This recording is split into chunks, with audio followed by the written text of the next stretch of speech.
Coming up on More Than Before. You can't compare yourselves to your parents because they are 20, 30 years ahead of you.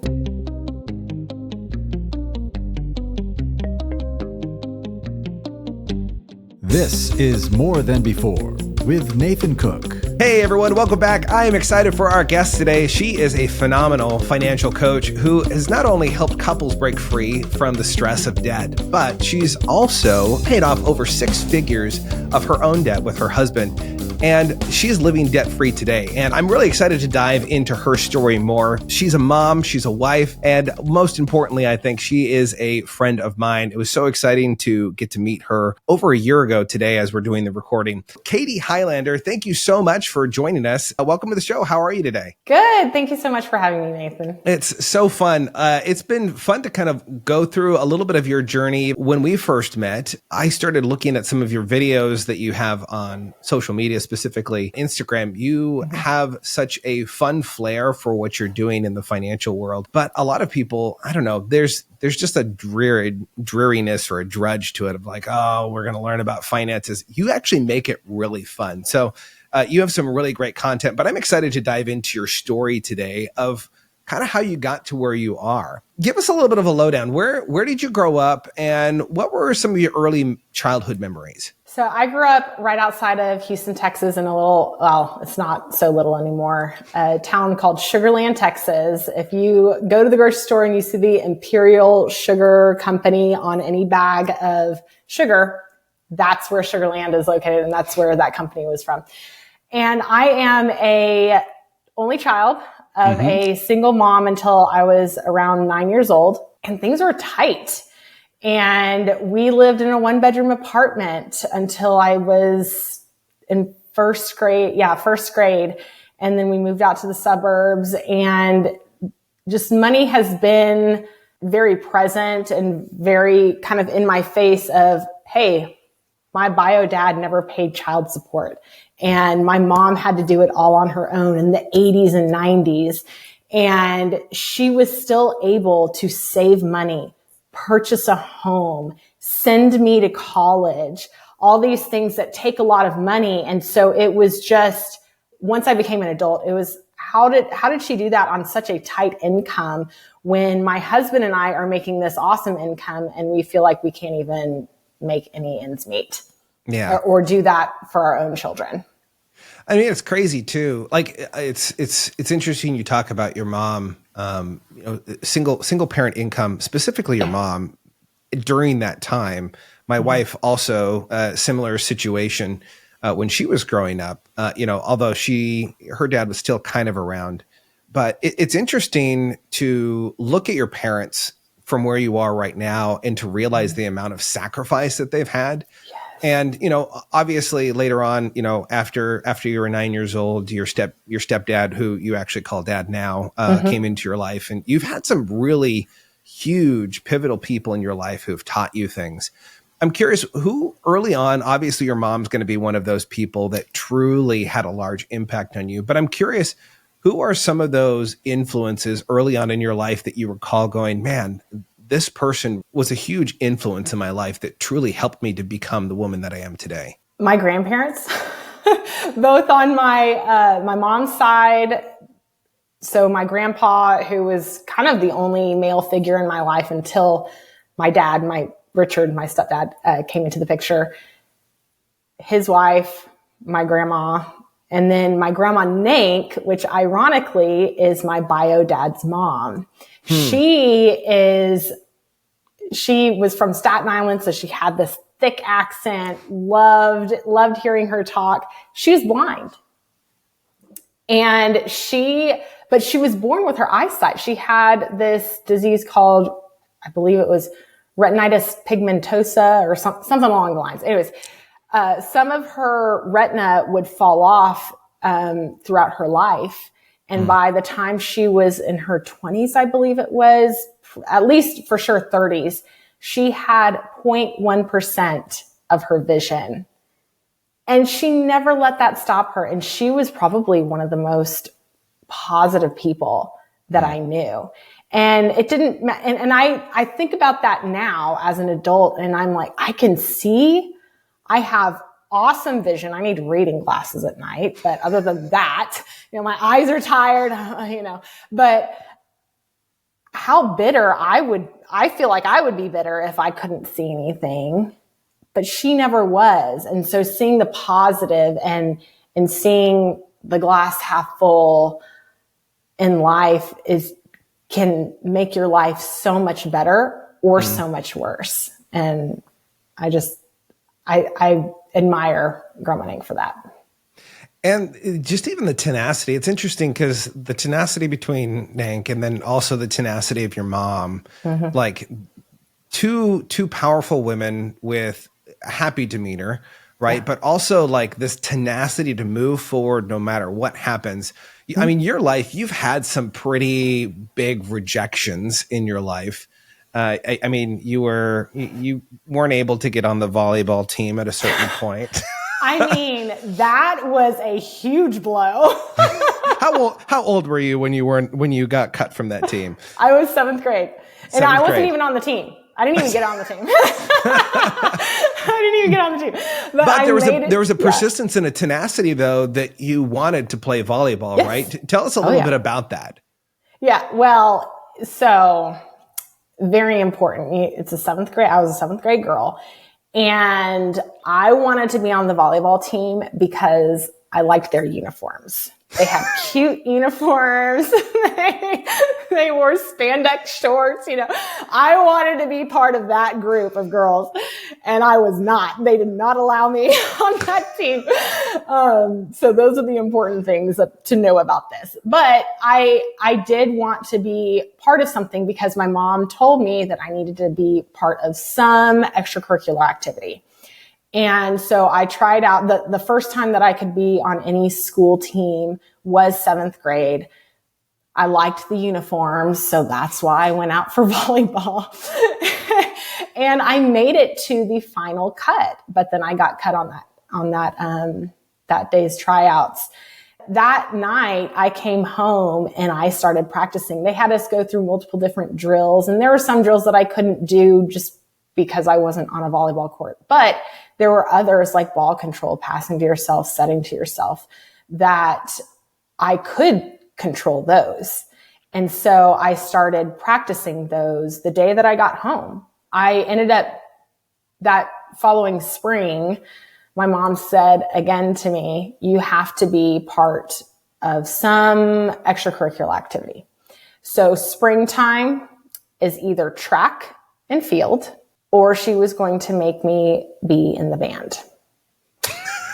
I have a lifelong love of running now, and I have run half marathons, full marathons.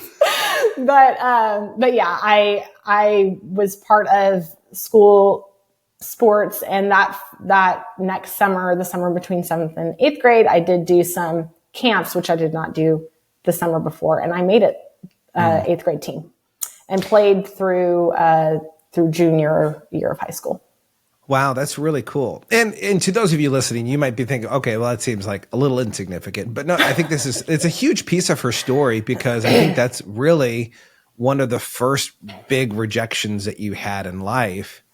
And then as you fast forward through other parts of your life, like trying to get into college, like that was a rough period. In fact, for those of you listening, you heard early on from someone else of, their daughter being rejected from college and how difficult that was as a parent to deal with that. For you, that was something that happened a couple times, right? Yep. How has that tenacity played out throughout the rest of your life, that even though you get rejected or denied from something, it's not necessarily the end. It just strengthens your resolve to move forward. How has that been seen in other parts of your life? Oh, it absolutely does. I'm very competitive.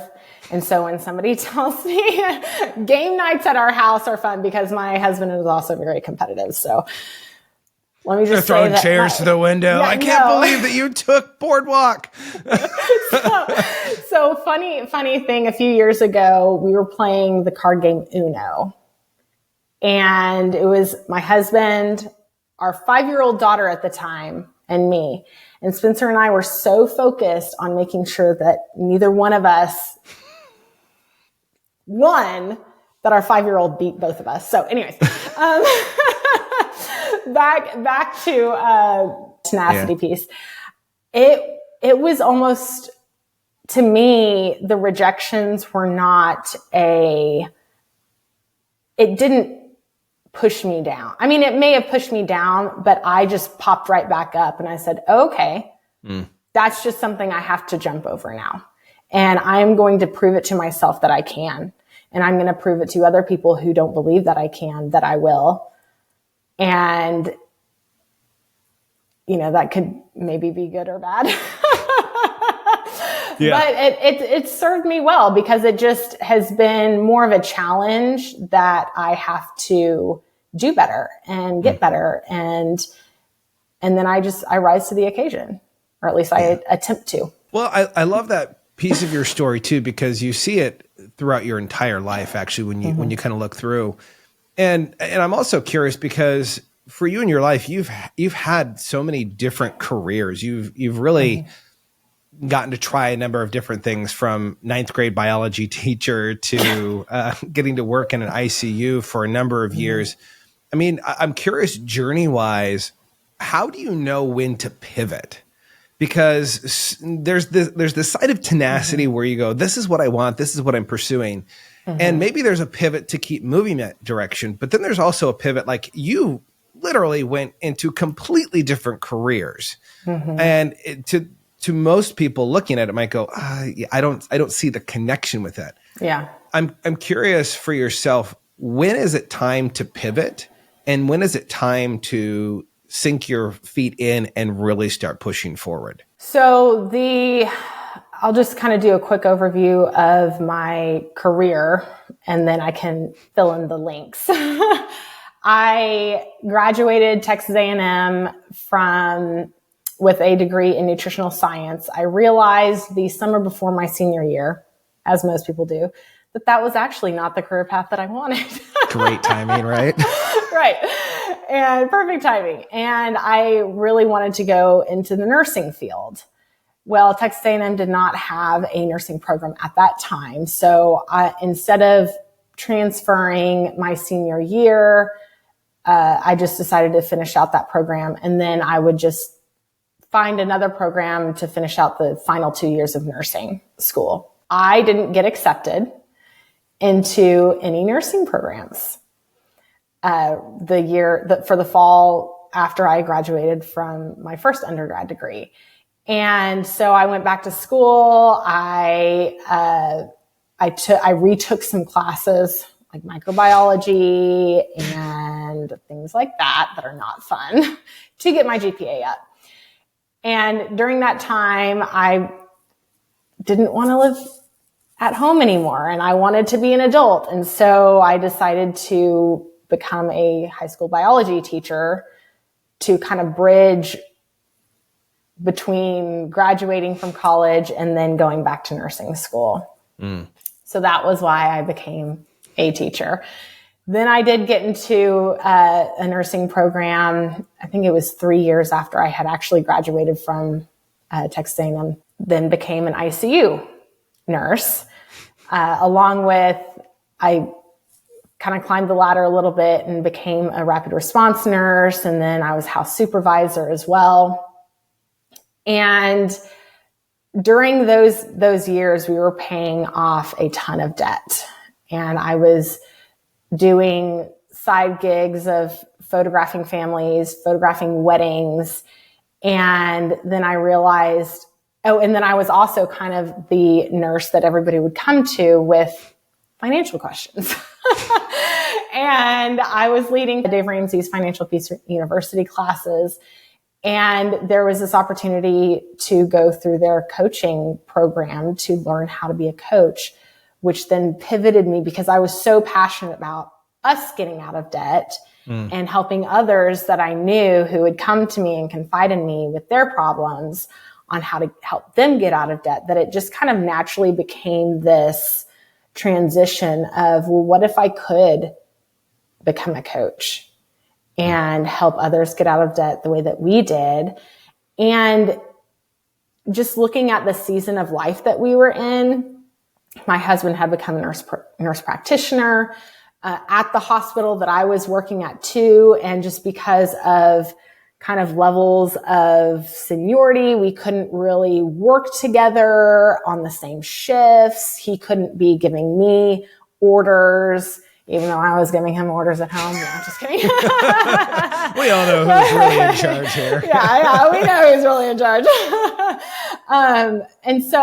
And because his work, he worked every other week, which means I could only work every other week, which put me on a part-time position. And just because of the stress level of being a rapid response nurse in ICU, I started feeling very anxious when I would get to work that I had lost my touch, and I didn't want there to be any bad outcomes because of my lack of confidence or because I just wasn't in the hospital weekly.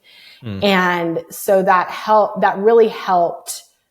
I had felt a tug and a pull to step out of nursing for about a year before I did it. But during that time, I was also building up my coaching practice just to prove to myself that it could be viable and that I could do that. One of the things to touch on here, I think that's really fascinating about both you and your husband's story is, I think a lot of couples when they first get married, it's kind of like this hodgepodge of trying to figure out how to work together, who the other person is. I can't believe that you load the dishwasher that way. Are you a Neanderthal kind of thing? But I am guilty of that. He would stand right here and be like, "That's Katy."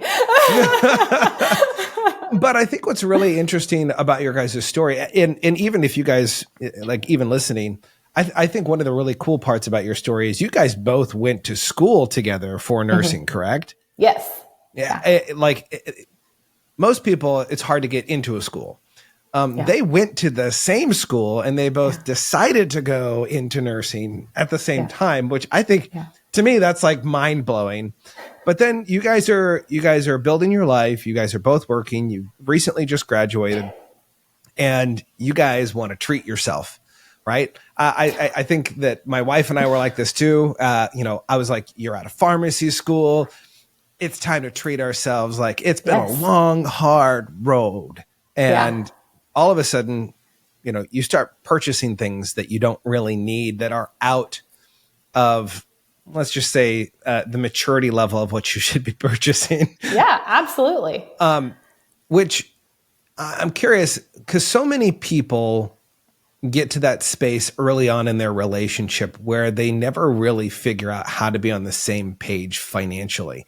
And there is so much stress that comes in a relationship when finances are really hard. You guys were making good money and you guys were still kind of just getting by.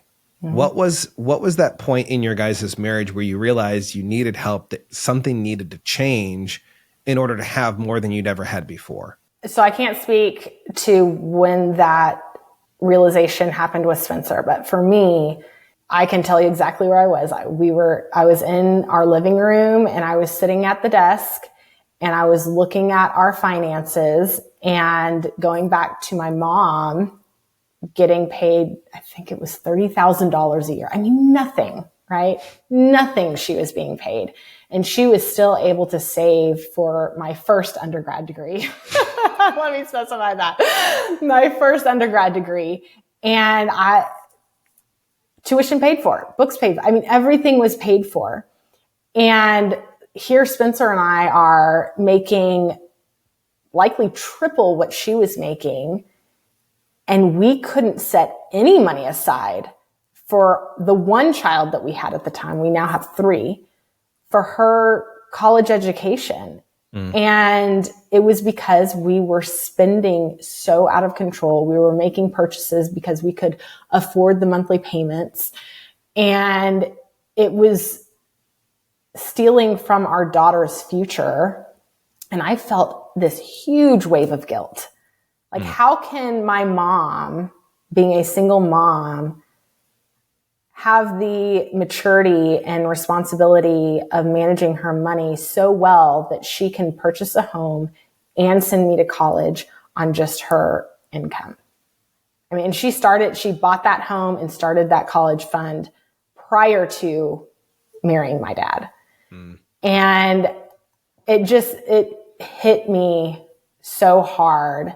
I mean, I can still I feel that guilt and that shame in that moment.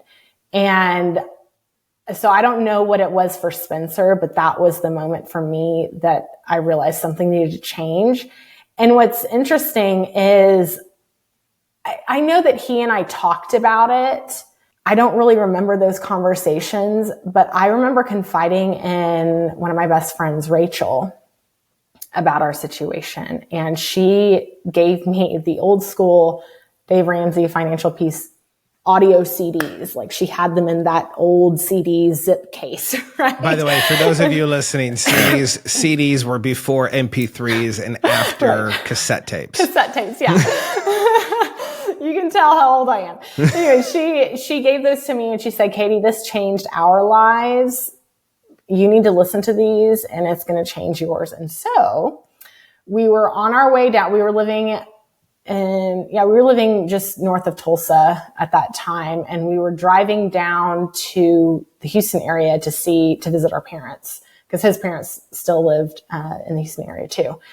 And I snuck those CDs into the truck that we couldn't afford. And we got down the road and I popped them out and I was like, oh, look at these. We should probably listen to these on the way down. And so we did. And by the time we got to Houston, we were like, this is the plan that we've needed. This is the help that we needed. And we took it and ran.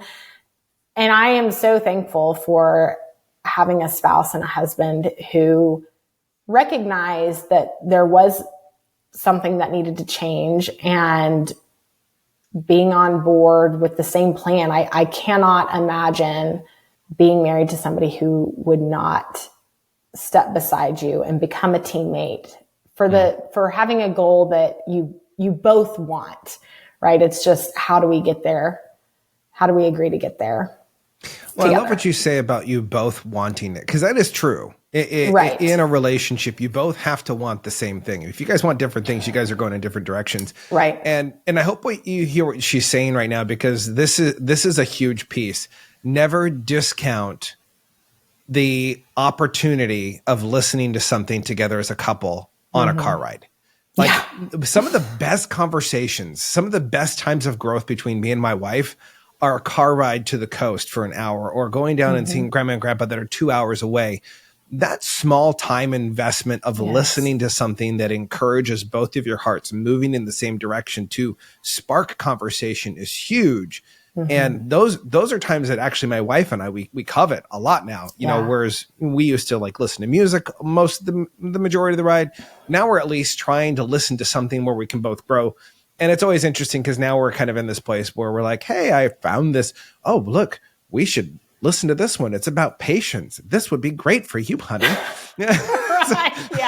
Like you guys are storing up in your head of like, this might be the perfect podcast for us to listen to on this drive. Yeah, absolutely. Yeah. And you know, it's funny because also being in a space where there aren't distractions, where you're not listening to something. Now, Spencer and I will go on walks around. We've got this little circle around our neighborhood that when the kids are in school or maybe when they're taking a nap, we will walk this little loop 3 times. Sorry, I just hit the desk. Just 3 Calm times. down, And it's okay. Yeah, I know. We'll just walk. It'll be about a 20-minute walk if we go around the loop 3 times. And it's so nice because it's 20 minutes of uninterrupted time. We don't bring our phones. Our kids aren't there to ask us a million questions and interrupt our conversations. But that's all. I mean, just having some time, whether it's on a car ride and listening to something that sparks conversation, or just some quiet time where there aren't those distractions and you can have a conversation. It's so important for relationships. Absolutely huge. And not even just relationships with your spouse, but also relationships with yourself, of understanding who you are. I'm curious early on, like what kind of child were you? Were you the outgoing, bubbly, like, look at me, or were you the reserved, like, don't talk to me, I've got my own thing going on? Like who were you as a child versus who you are now as you've grown and as you've matured in your life? I definitely didn't want attention drawn to me when I was little. I never was on the talent show. Like, nope, don't put me on that stage. So I was definitely reserved. I still feel like I'm very reserved as an adult. Like get me in a room full of people and I'm more apt to be quiet and not talk and just listen and take in. I am not going to be the one that's trying to bring the life to the party, get people to talk to me. I am happy as a clam to just sit back and observe and take in, which I think is funny because when you look at people's Instagrams or their social media profiles, you think, oh man, they're so extroverted. They're so, they would be the life of the party. And I'm like, no, not me. But, I'm making all these videos with just me in the room. Yeah. It's just me in the room. And so I can be however I want. I mean, just like now, it's just you and I, and there's nobody else in this room, or at least in the room that I'm recording in. And so I will say I lean to more one-on-one conversations than I do having all the attention on me in a big crowded room. How important would you say it is to be grounded in who you are before kind of even going into a large setting? Because I find that a lot of times we have a hard time unplugging, right? People are going to networking events, or people are going to this event or that event or church or fill in the blank. We're always out and about, but we never stop long enough to really ground ourselves in who we are. And when we don't do that, I find that we meld into who we think other people want us to be. How important has that been in your life to make sure that you're well grounded so that maybe you don't step out of the boundaries of what you want to operate in? Yeah, I think it's very important. I struggled with that, mainly prioritizing my time. And I finally realized that I needed to have a set rank of priorities in my life and operate off of that. So the top is God. I want to go to church on Sundays. So if there is going to be a conflict of interest, church trumps that.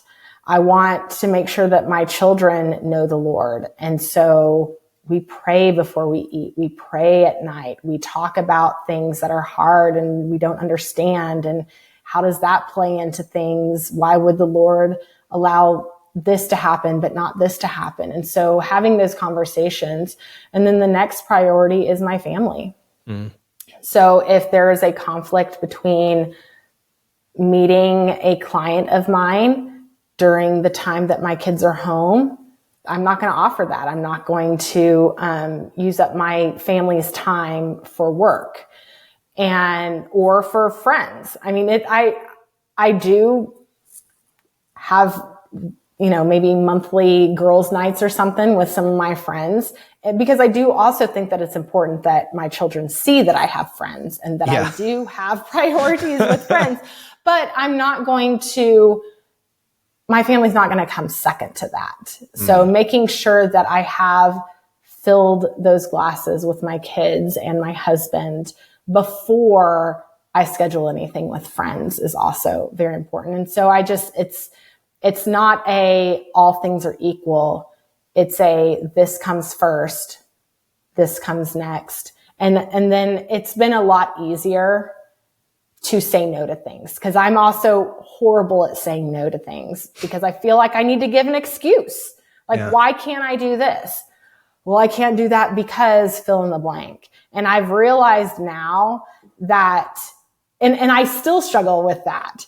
And so sometimes my excuse or because is I say, because I have another commitment, but they don't know what that commitment is. That commitment may be to my family, to tucking my kids in that night, or maybe it's a commitment to our budget because we just simply can't afford that right now, but I don't need to expand on that.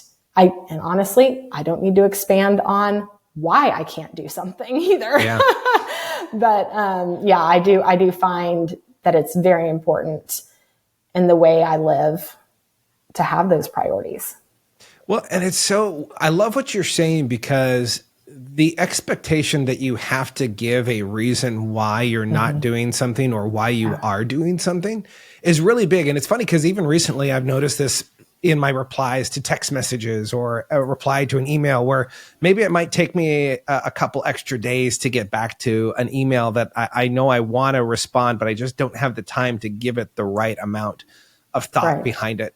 And there'll be moments where I catch myself saying, oh, I'm really sorry, I got caught up in family things, and, fill in the blank.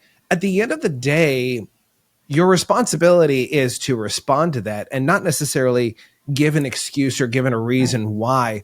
And the reason why I love this so much is you truly have decided to have a small inner circle of people in your life. Like, community is important, but usually when we think of community, we think of Facebook and social media, a huge community of hundreds of people that we're talking to on a daily basis and that we're pouring in their lives.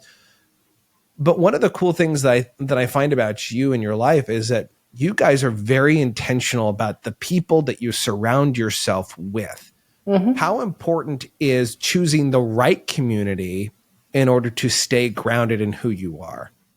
Oh, goodness. They're supposed to be your cheerleaders. Your community is supposed to be your cheerleaders. And so finding friends because you can't pick your family. Yeah. Right. Sometimes we wish we would, but you can't pick your family. And so having the people who are around you, who you allow to speak into your life, who you respect what they have to say, who encourage you and not encourage you in things that you shouldn't be doing. Destructive ways. Yeah. Yeah, absolutely. And oh gosh, it's so important. And we had an opportunity or a potential opportunity to move away from where we are. We live in the Tulsa area. And it was so hard to think about starting over as far as our friends group. I mean, we wouldn't not be friends with our friends group, but we wouldn't have that group of people that we would hang out with every month, every other month. And it was scary. And I have a lot of friends who live here, their families live here, and they're like, well, isn't it hard to live away from family? And it is. It is. Neither one of our parents live here or siblings. My husband's sister doesn't live over here either. But it was easier to move away from them, from our family, because you can always go back home. We could always go back to Houston. But your friends, like I think about going back to Houston now, and we have friends there, but they're not all the same friends group. We've got this couple and this couple who know each other, but they only know each other because of us. Whereas the friends group that we have now, all of the guys, at some point in their life, they all played baseball together, whether that was high school or college. My husband was part of the college group, and they all started dating their girlfriends, and the girlfriends became friends, and then we became wives, and then we all had kids together all at the same time. And it's just been so nice to have friends that have the same beliefs, have the same morals, the same values, and are in the same stage of life as us. Just because you can support each other in all the craziness of motherhood and parenthood and work and having to juggle all the things and putting on all the hats. And you can just text them and they understand. Yeah. I love the piece of, like, as your life progresses, there's moments where I think there's pivotal moments in life that cause us to question and change the way that we think. As being a parent for, the last 5 years, I can tell you that there have been moments throughout my parenting that there are big key moments where I go, oh, wow, like I'm a selfish person. I didn't realize how selfish I was until I had kids. I'm like, oh, you mean I need to sacrifice myself in order for the good of my child? Yeah. And I think that's a big problem with parenting today is that a lot of parents don't sacrifice for their kids. They're not putting their kids forward, and they kind of tell themselves the lie of, well, I'm doing this to model for my child that they need to be their own person and do what's good for them and do what they want versus the sacrificial piece, like what your mom showed you growing up of what does it look like to have sacrifice. I'm curious, what are some of those major themes in your life as a mom that you look back and you go, man, having kids really changed my perspective of who I am? The thing that pops out the most to me is apologizing. Like, I know that sounds so like just basic and foundational, but it is hard, at least for me, to say that I was wrong. And even my husband and I, we have this running joke of, oh, I think it's this. Oh, let's Google it, like who's right. And the person who is wrong doesn't say I was wrong. They say I was mistaken. there's never a true admission of guilt. Right. Yeah. And, but doing it with your children. Oh gosh, because you're the parent. You're perfect. You have to be perfect for them. You're Wonder Woman or Superman. Yes, you're the one in control. You're the one who knows it all and or acts like pretend. Yeah, pretend.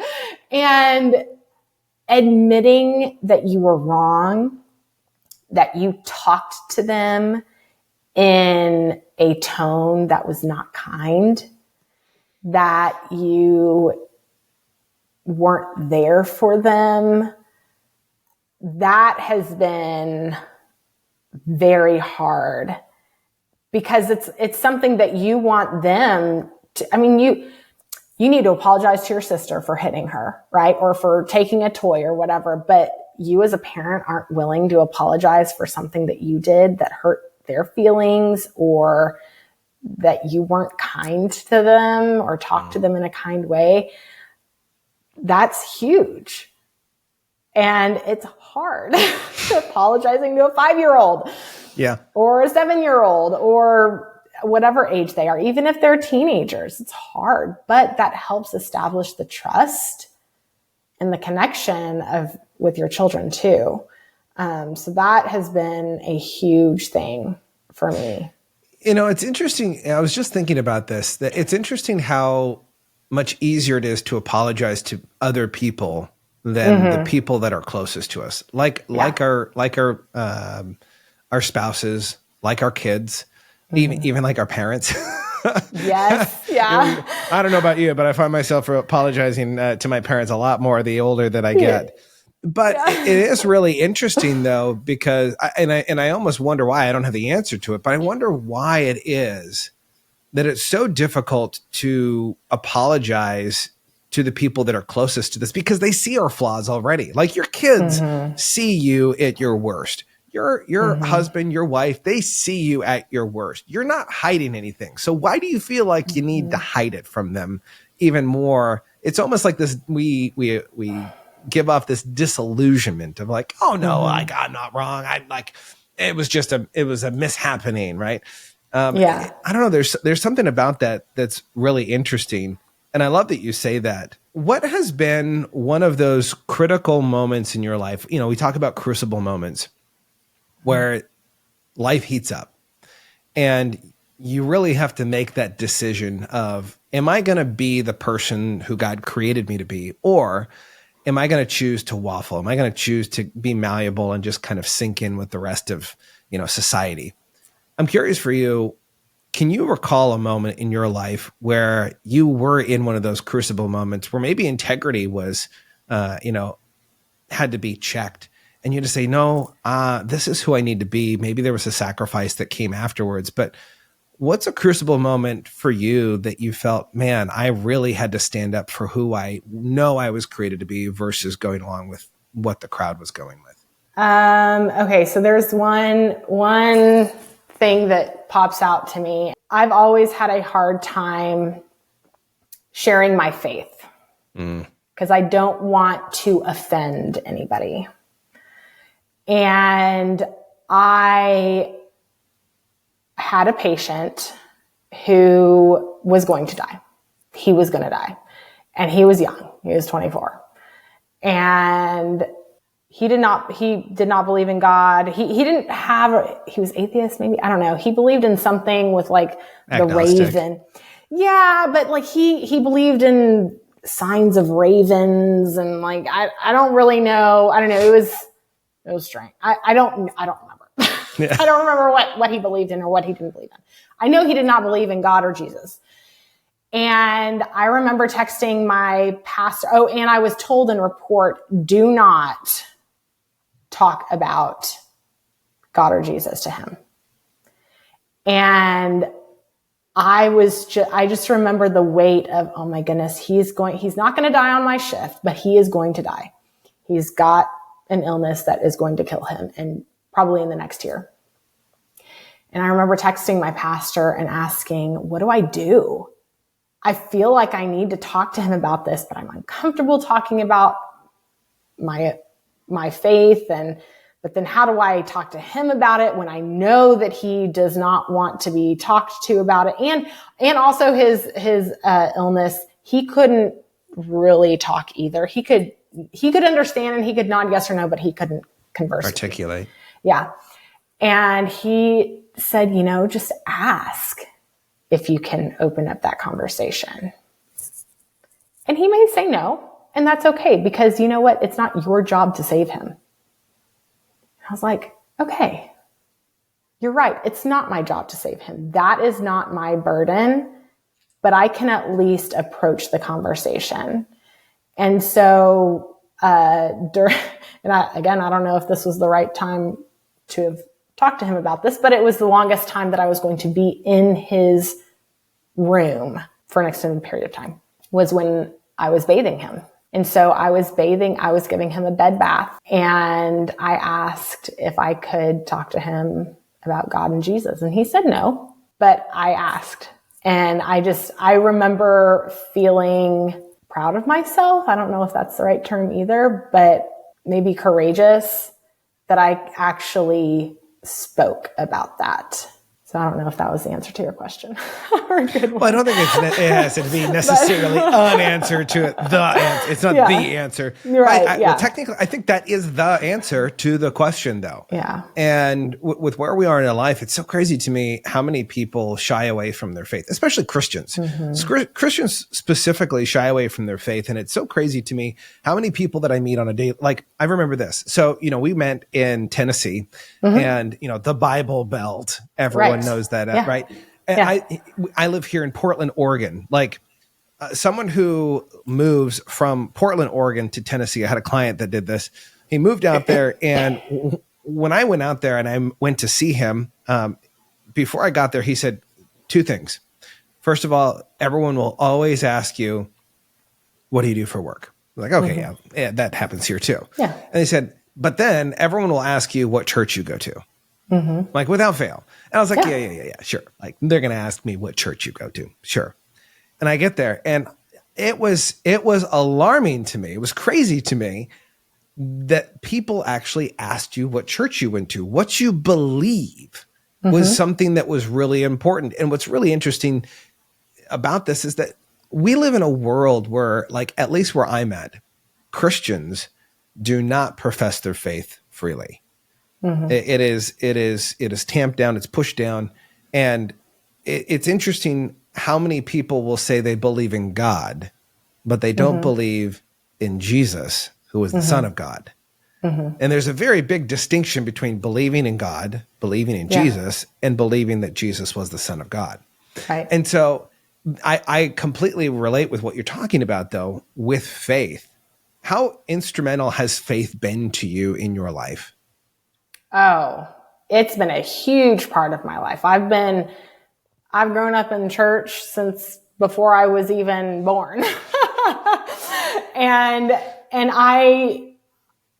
I've believed in God. I've believed in Jesus. I believe that Jesus died on the cross for our sins. But I was not saved. I did not ask for his forgiveness. I thought I grew up and yeah, I believe like that's just, it's like the sky is blue and the water is blue and that's just how, and you breathe in air. That's just how it is. But it was not personal to me until November 24th, 2021. When I was in the garage of my ladies' Bible study leader. And I said, what does it mean to be saved and to have a relationship with Jesus? Like, I don't understand that. And I could feel that stirring in me for probably the year before, like an entire year before. And so because people would say, oh yeah, I remember the day that I prayed to Jesus. And I was like, what does that even mean? Like, I don't understand. and so she said, yeah, you just have to ask him to forgive you of all of your sins. You don't need to name them out. He knows what they are. And I was like, oh yes, I know. And it's a long list.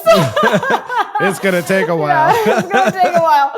But yeah, it was just so, he has been part of my life. And I look back and I see things that I didn't understand at the time. I didn't understand why I didn't automatically get accepted into nursing schools of community colleges after I had been a graduate of Texas A&M. I was like, how are you not accepting me? I have a 4-year degree. I'm a genius. It might have been because it was from, an Aggie school, but not just kidding. Well, could be. There is a huge divide and bias when it comes to Texas. But I needed to meet my husband. Yeah. I needed to meet him. And I would not have met him had I been accepted. And my husband, he got drafted by the Astros. Really cool, because that was our hometown. He got drafted by the Astros in the very last round after college and never made it to the big leagues. And he, asks, why didn't I make it to the big leagues? Well, we would have never met. He jokes and says, oh, we would have. I would have written my number on a baseball and handed it to you. And I was like, I would have had to have gone to a game. Okay. I didn't I don't go. You would have been walking outside the stadium right after hitting a home run and it would have right in the head. Exactly. Yeah. I was like, that would have required me to have gone to a game. And I did not go to baseball games. But there's just so many, we've had 2 miscarriages. Why? When you see other people who don't want to have kids and they get to have a kid, so there's always going to be questions of why was this allowed to happen? We had a very good friend of mine, her son at our church just passed away from cancer. He was 25 or 26, 2 little girls under the age of 2. And he and his wife hadn't even been married, I know for sure, not 4 years. He's a firefighter in our community. I mean, why? We won't understand these things. And it's all of a big part of his plan that we just have to trust in him. So much of times I feel like when something happens to us, like my wife and I can completely relate to on, having miscarriages. We've had 2 and how gut wrenching that is. And there's that wondering moment of like, why is this happening? Like to us, like why wouldn't it happen to the people that don't even care about this? Right. And at the end of the day, there's almost this question of heart of saying, well, it's not for you, it's for someone else. When we had our last miscarriage, it was surprising to us how many people we found out around us who had just recently had miscarriages. And we'd walk through it. And the cool thing about that was that we've been able to truly talk and relate and to communicate with other couples who have gone through that. I've had guys who have messaged me in the middle of the day going, I don't know how to support my wife through this right now. What do I do? And I think God gives us experiences, not just for us to learn lessons from, but for us to teach and guide other people along in their journey of life. And that's one of the great things that you do, that you've always done in life, is you learn and you teach. It's that don't just give a man a fish, teach a man to fish, and he will eat for a lifetime. Yeah. I've absolutely loved our conversation. You know, I have one more question here for you, Katy, but before I ask it, for all of you that are listening right now, I want you to go check out Katy's Instagram. It is absolutely amazing. There are so many great little tips that you'll get from, wherever you are in your financial situation, whether you're doing really well or whether you're having a hard time. If you go to her Instagram page and you follow her, you are going to laugh your head off by some of the content that she puts out. But there's also going to be some content in there that you go, man, this is really beneficial. This is really good. I want to send this to my spouse. I want to send this to my good friend.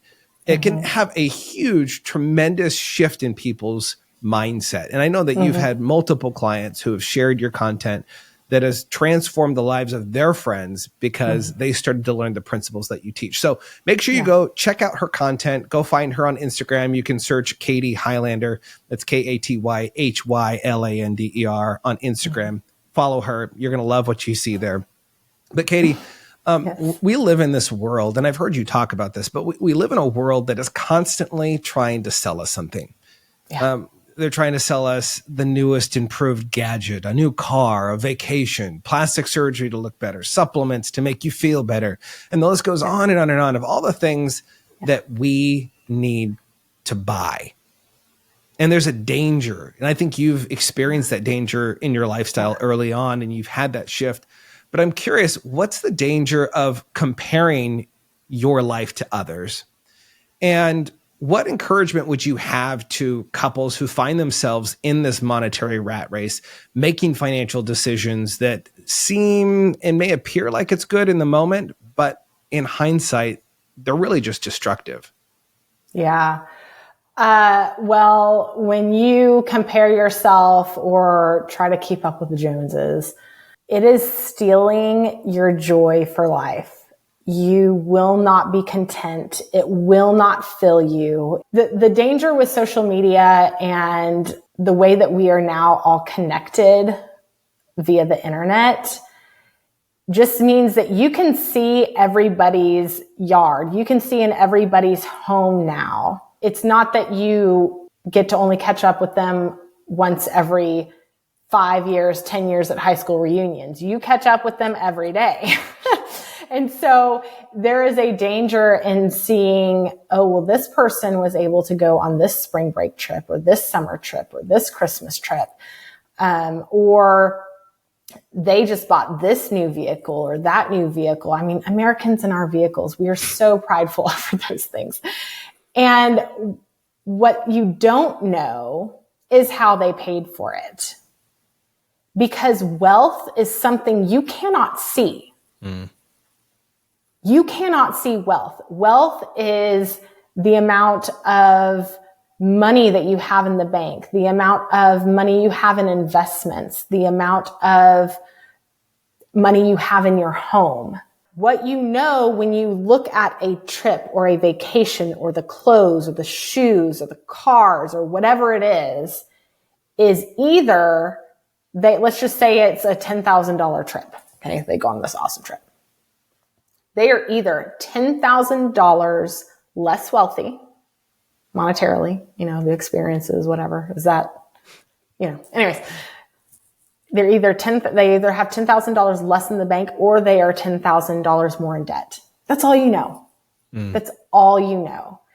And not that we should be putting all of the weight of what makes us wealthy and what makes us rich on money, but you also don't want that to overshadow just your life. Like what is a rich life to you? What does that mean to you? And not like you're swimming in a bathtub full of Benjamins.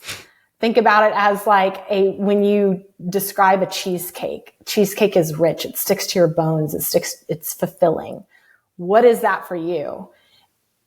And defining that is going to make your life so much more joyful, so much fuller, and you're going to be content instead of chasing something where those goalposts always move. They always move because it's not what you want. It's you're trying to keep up with others. And, I've heard you say this too, and this was a big revelation when I heard you say this, that so many times we're not even trying to keep up with the Joneses, the people around us. No. Sometimes we're trying to match our lifestyle with our parents' lifestyle. Yes. And when I heard you say that, I was like, wow, because I'm trying to live where my parents are, and my parents are 30, 40 years ahead of me. And I'm going, yes. When I heard you say that, I was like, that was kind of this like light bulb moment of, well, we shouldn't be in the apartment. We should have a house right now, and we should have a dog and a pool and, fill in the blanks. And maybe even speak to that for a moment of maybe that epiphany, that aha, because I think we've heard the Joneses piece of like trying to keep up with people on social media. And maybe we look at that and we're like, oh yeah, I kind of do that. Maybe I kind of don't.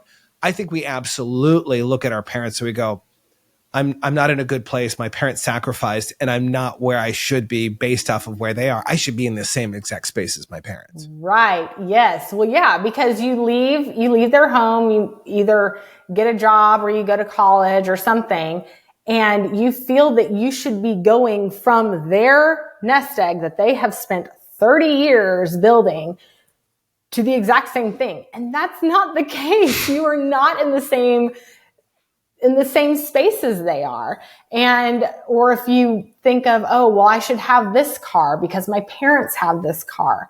How long have they been saving and working and scraping together that money? You should not be, I say you should not be because I try not to should people. I don't want to stop shoulding on everyone. Yeah, I'm not going to should on everybody.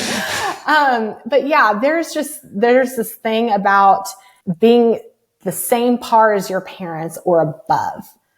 And it's okay to not be. You are young. You are going to get there. This is not a 100-meter dash. Yeah. This is a marathon. And it's okay that you're not there yet. It's totally okay that you're not there yet. As long as you continue to work at it and you make wise decisions, you'll get there. You will absolutely get there. But when it comes to things, especially big purchases and big expenses, just take a look at the people who are doing those things. We've got lots of people in our neighborhood putting in pools. And of course, we want a pool in our backyard, even though we have a neighborhood pool, but we want a pool in our backyard. But then when we're walking this lap, Spencer and I are walking this lap, and then I look at the homeowners of the people who are putting in pools. They have grandkids. We do not. Yep. We have little kids. And so it's like, okay. Yes, that would be an awesome luxury, a luxury to have one day. But that's not going to overshadow making sure that our kids have funds to go to college, that we're fully funding retirement, that we're able to pay for a new or newer vehicle when our vehicles bite the dust. Yeah. You can't compare yourselves to your parents because they are 20, 30 years ahead of you in everything. I love that so much. And I think we can all learn from that. We can all learn to stop comparing ourselves, not even to the people in our own peer groups, but we also need to stop comparing ourselves to our parents, to the people that we've known, people that have known us since we were kids. Because at the end of the day, comparison, I love what you said, comparison robs you of your joy for life. This has been absolutely fantastic. Thank you so much for jumping on and to share your wisdom, share your journey with where you've been and where you are today. No matter where you are in life right now, you can learn something from Katy. I've learned so much, and I'm excited to take a lot of what you said and to start implementing that into my own life. For all you listeners that are out there, make sure to leave a comment In fact, go to your favorite podcast platform and leave us a review. Let us know how we're doing, what you liked about this episode. Give us a like, give us a share, and share this with someone that you care about, because something that Katy said today will definitely resonate and change their life. So until next time, remember to be more, see more, and experience more than before.